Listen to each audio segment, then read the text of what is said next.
Hey, all you hot messes. If you're watching this, I'm in a blazer. Okay. You're like, wait, I thought this was the Hot Mess Teacher Express. No, this is the put together Teacher Express. It's actually a jet and we're flying high. No, just kidding. This is still the Hot Mess Teacher Express. I just put on a blazer to make me look and feel like I have my life together, because I definitely don't, and that's okay.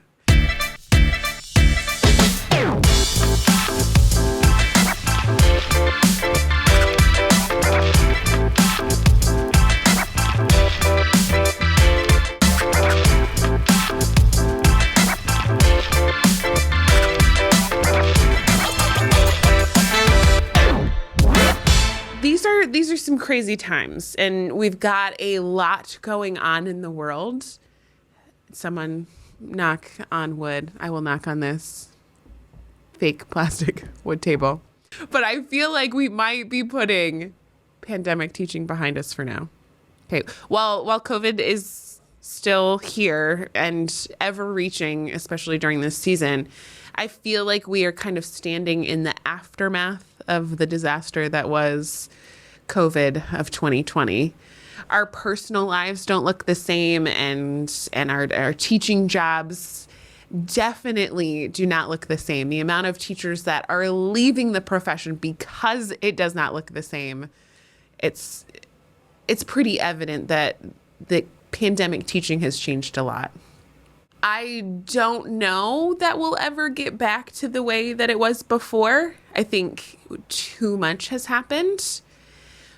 And in this post-disaster education zone that we're all standing in, the disaster has some final shots. These last few years have been really hard, to say the least. And these last few years have also taken a toll on dividing people politically, mentally, socially, religiously, morally, and in all the different ways.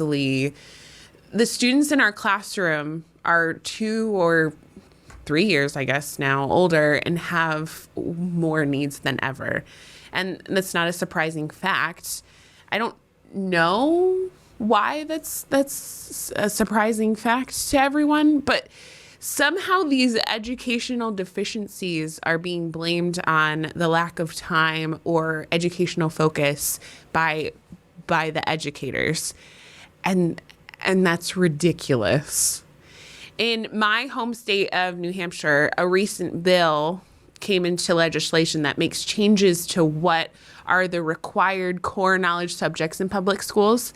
And basically, from what I understand, this bill changes the state definition of an adequate, quote unquote, adequate education.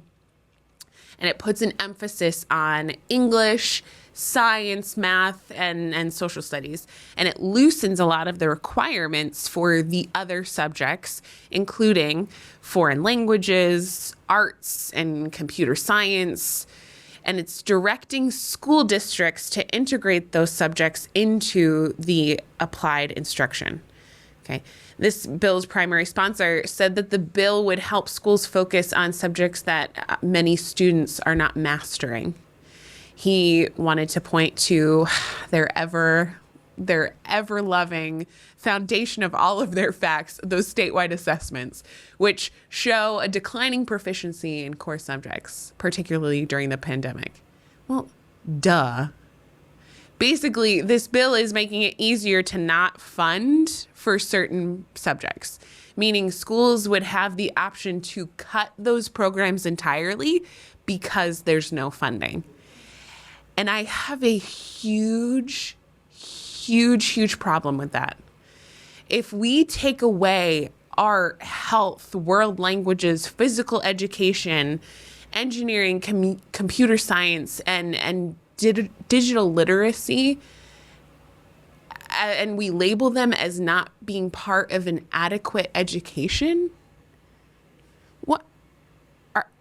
it still baffles my mind that what we think an adequate what do we think an adequate education is?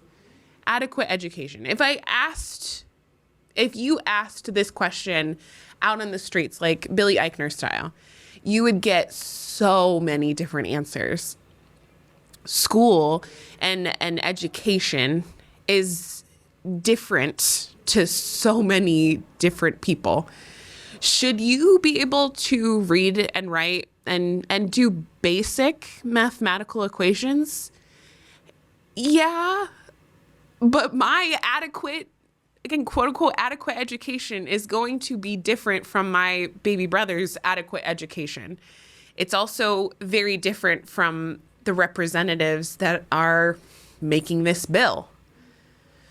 One of the reasons that the representatives of this bill said that they were proposing it was because of the statewide assessments, which show declining proficiency in core subjects, particularly during the pandemic. Why is this a shock to anyone? What? I think everyone declined in proficiency during the pandemic. Statewide assessments went down because we were in a pandemic, and teachers and administrations were trying to put together their educational classrooms totally online, and some overnight. Some of you remember that phone call or that email in March when you got that phone call and said, like, hey, listen, you're not coming back into the school building. Like, we're totally staying at home. Everyone stay at home. Like, and then you had to figure out somehow by that Monday to totally change your classroom and put it into an online setting, something that we hadn't really needed to think about before. And so these kids, these students, you can tell me that you thought that these students were going to show growth during this time. Like, no one can say that. I think everyone was totally surviving at that point. These kids were in a totally new learning environment and a totally different setting at their houses with people screaming, with mom and dad working, and, with their baby brothers and sisters. Like, it was a madhouse. They were trying to figure out the problems of the world while being at home watching their parents or their guardians worry over grandparents. And then being at home, the place that is usually their place to sleep, eat, and play, now they have to make their home their school as well. Don't even get me started on the students that don't even have supportive home lives to begin with.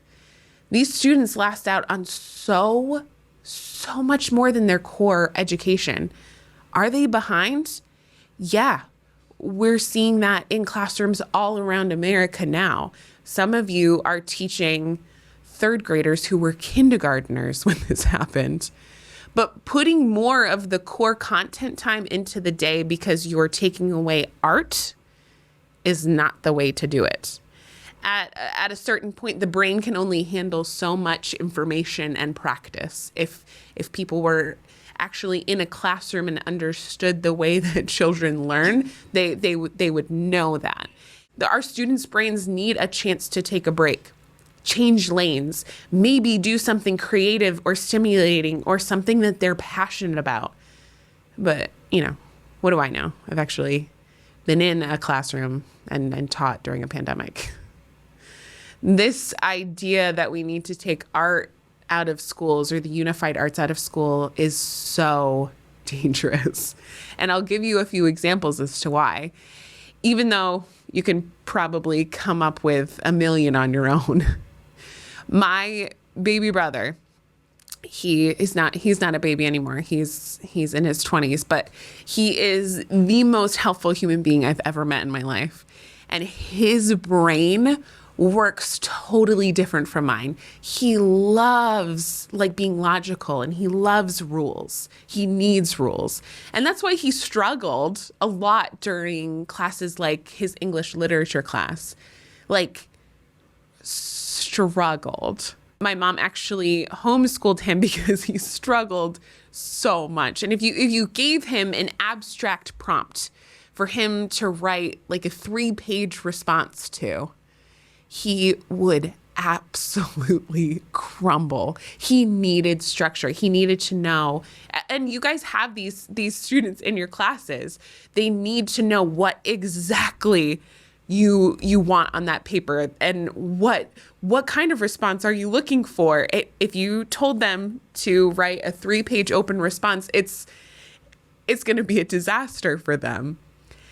He needed to know that there was only one right answer. And in English classes, there's a lot of different answers, as long as it's supported by textual evidence. And not everyone's going to have the same textual evidence. Like, it was really hard for him. And that's why he felt like he was so good. And he is really good at math in school. He felt comfortable there.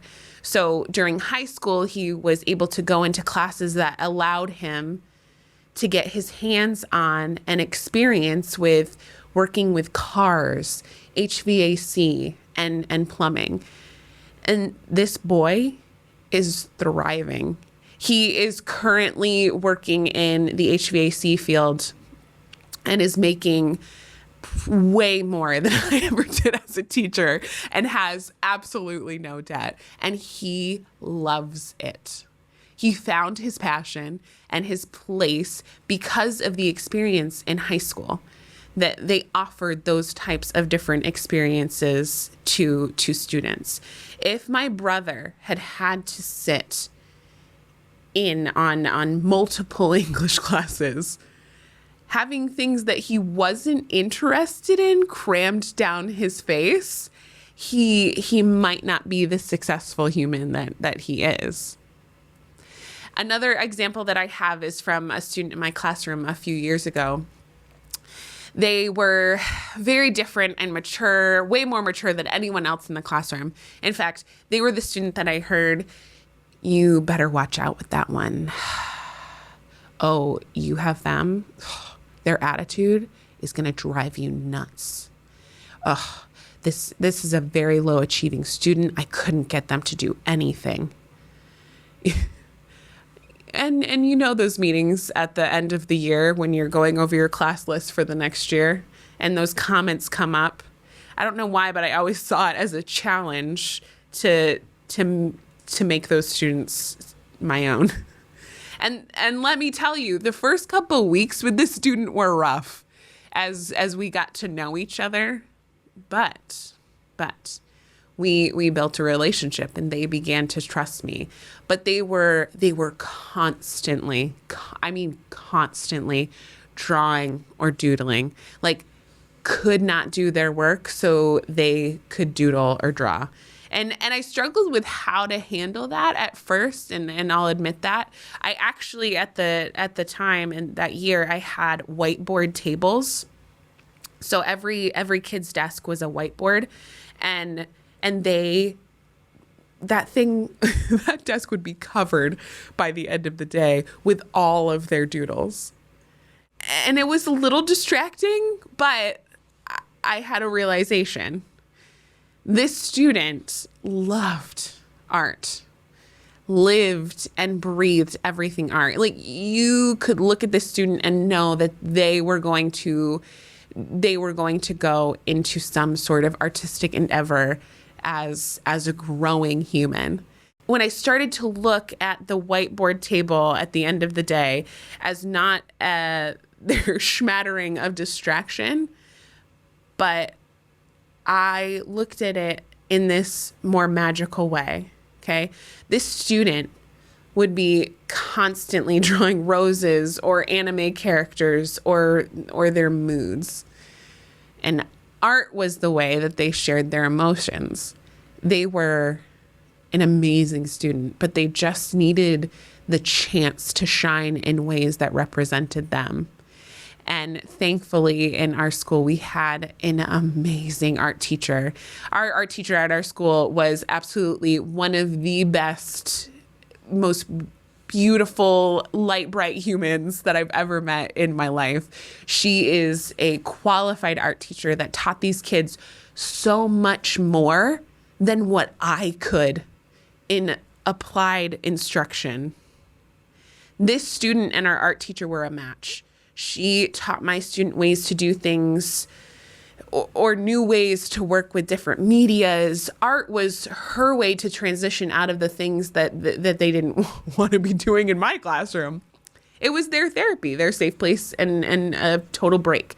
And this student felt all of the emotions of those around them. And it would not be a secret where they were mentally and emotionally that day when they walked in the door. And when they walked in the door, as I was usually still crazy prepping for the day and writing our schedule on the board, they would ask, what special do we have today? If it was art, this student would light up with every kind of happiness. It was where they shine. And I could not bring that joy to art because I don't have the same joy in art that our art teacher brought to them. And don't all kids deserve that in an adequate education, a place to shine? Isn't that our jobs as educators, to make sure that we are looking at a student as a whole and not just as like their core academic achievements or their standardized test score? This bill and so many like it across the United States are taking away our ability to be teachers. I didn't become a teacher because I have an immense need and calling to teach algebra, okay? I'm not passionate about that, or that I love reading over 5-paragraph essays on the same novel I read in middle school. I became a teacher because I believe that every child deserves an education in which they find a place to shine, to succeed, where someone believes in their abilities outside of the numbers or data. Children are not to be defined by test scores. I don't want to be defined by test scores. They're all so uniquely different with so many different backgrounds and passions and interests and abilities. And coming out of a pandemic, these kids, their classrooms, they need time to adjust. And cutting music, the physical education, computer sciences, the things that were cut while we were teaching remotely, just to feed them more math and ELA and science, that's not the answer. Education is an apple.